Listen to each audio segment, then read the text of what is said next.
Hi everyone and welcome to knowledge channel. अपनी पिछली video में हम आपको बता चुके हैं कि जीडीपी यानी ग्रॉस डोमेस्टिक प्रोडक्ट क्या है। इस वीडियो में हम जानने की कोशिश करेंगे कि जीएनपी यानी ग्रॉस नेशनल प्रोडक्ट क्या है, जीडीपी और जीएनपी में क्या वाज़ेह फ़र्क है और जीएनपी का फॉर्मूला भी देखेंगे। तो आइए अपनी वीडियो की तरफ बढ़ते हैं।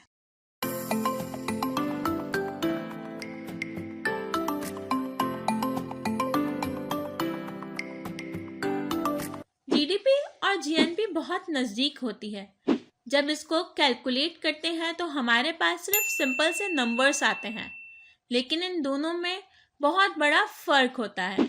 जीडीपी से हमें पता चलता है कि हमारे मुल्क की पैदावार की सूरत हाल क्या है। कहीं हम आने वाले वक्त में नुकसान में तो नहीं जाएंगे। जीडीपी में हम फोकस करते हैं कि हमारे मुल्क के अंदर कितनी प्रोडक्शन हुई है एक रवां साल के अंदर। जीएनपी में हम देखते हैं कि हमारे मुल्क के शहरी, चाहे वो कहीं पे भी रहते हों और वो कोई चीज़ प्रोड्यूस करें, तो वो हमारे मुल्क की जीएनपी का हिस्सा बनेगी। फॉर एग्ज़ाम्पल, मेरी एक कार कंपनी है, मान लीजिए टोयोटा, और टोयोटा डिसाइड करती है कि अपना एक प्लांट अमेरिका में लगाए और अब टोयोटा अपनी एक फैक्ट्री अमेरिका में बनाएगी और वहाँ पर कार प्रोड्यूस करेगी जो कि अमेरिका में सेल होंगी और अमेरिका की जीडीपी का हिस्सा बनेगी। चुनांचे वो प्रोडक्शन अमेरिका की जीएनपी का हिस्सा नहीं बनेंगी, क्योंकि टोयोटा एक अमेरिकन कंपनी नहीं है। अब टोयोटा की इनकम हमारे मुल्क पाकिस्तान की जीएनपी का हिस्सा बनेगी, क्योंकि टोयोटा पाकिस्तान की कंपनी है। अब इसकी दूसरी एग्जाम्पल देखते हैं। जैसे कि फरारी एक अमेरिकन कंपनी है और फरारी डिसाइड करती है कि अपनी कार्स पाकिस्तान में बनाए और पाकिस्तानी अवाम में उन कार्स को सेल करे।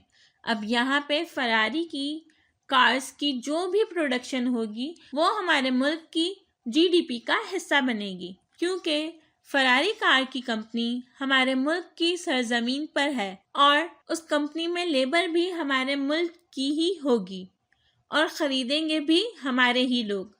अब यहाँ पे आपको समझना होगा कि जीडीपी से मुराद वो प्रोडक्शन है जो हमारे मुल्क के अंदर प्रोड्यूस होती है और जीएनपी का मतलब है कि जो प्रोडक्शन हमारे मुल्क के शहरी जाके दूसरे मुल्क में करते हैं।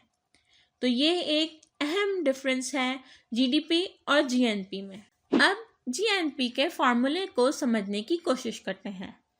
GNP is equals to C plus I plus G plus X plus Z, where C is consumption, जिसका मतलब है लोग कितनी खरीदारी कर रहे हैं मार्केट से। आई इज इन्वेस्टमेंट, जिससे मुराद सरमायाकारी मतलब business growth. G is government, मतलब गवर्नमेंट ने मुल्क की तरक्की पर कितना खर्च किया।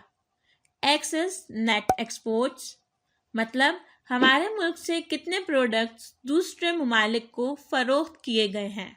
जबकि जेड का मतलब नेट इनकम, बैरून मुल्क बाशिंदों से हासिल होने वाली आमदनी है, जो कि हमारे मुल्क के फाइनल प्रोडक्ट्स को सेल करके वो हासिल करते हैं। वीडियो देखने के लिए शुक्रिया। इसी तरह के वीडियोस के लिए चैनल को सब्सक्राइब करें और वीडियो पसंद आने की सूरत में वीडियो को लाइक करें। अल्लाह हाफ़िज़।